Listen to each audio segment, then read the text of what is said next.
Yan, Gilbert Remulla po ang inyong partner sa pag-asenso at ang kasama po natin ngayong weekend ay si Miss Cherry Mercado. Good morning, Gilbert. Magandang umaga rin sa mga kababayan natin dito sa San Francisco at mga nanonood sa atin sa The Filipino Channel.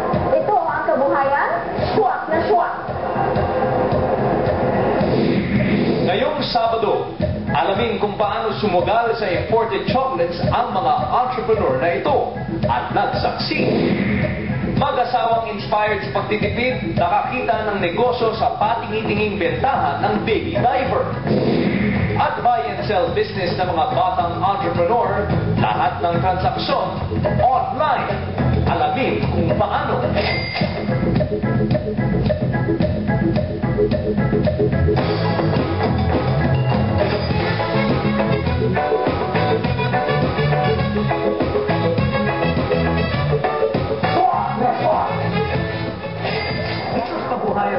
Naniniwala kami that you're never too young to get into business.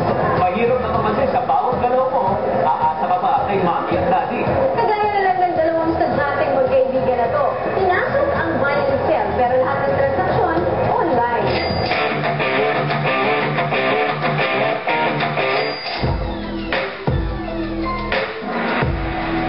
₱3,000 ang puhunan nila Kurt at Justine sa mga ladies' clothes na ito from Bangkok.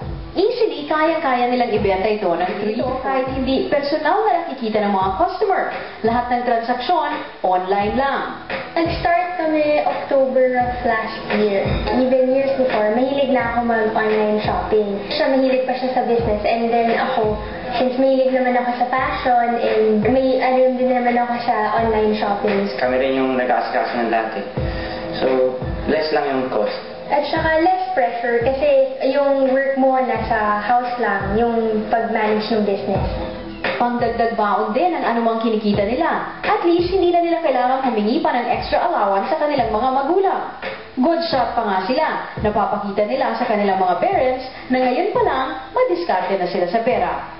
Usually, ang market din sa online shopping, mga babae din ang madalas na nag-ano.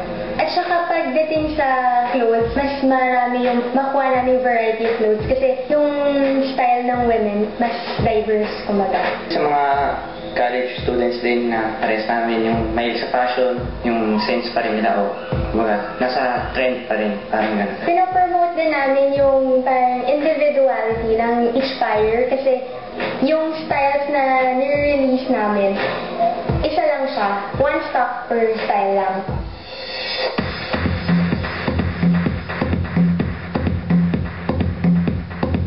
Door-to-door na ipinapadala nila Justine at Kurt ang nabenta nila. At ang bayaran, electronic din. Yung mga iba nare-request na meetups na lang yung pagpunta namin para less din yung babayaran. This soft jersey material, we're selling it for 400. This one, cotton for 350. Polyester material for 400 and this one also. Siyempre, priority pa rin ang dalawang kanilang studies. Pero good for their confidence sa ganitong racket. Maaga nilang natututunan ang mga iba't ibang diskarte sa buhay. Think of a business na hindi ma-pressure yung studies nila kasi hindi naman talaga yung priority namin. Students pa rin kami, kaya kahit ano kayong ibang ginagawa, huwag nyo kakalimutan yung studies. And then, kung mag-venture kayo into business, dapat yung interesado din kayo para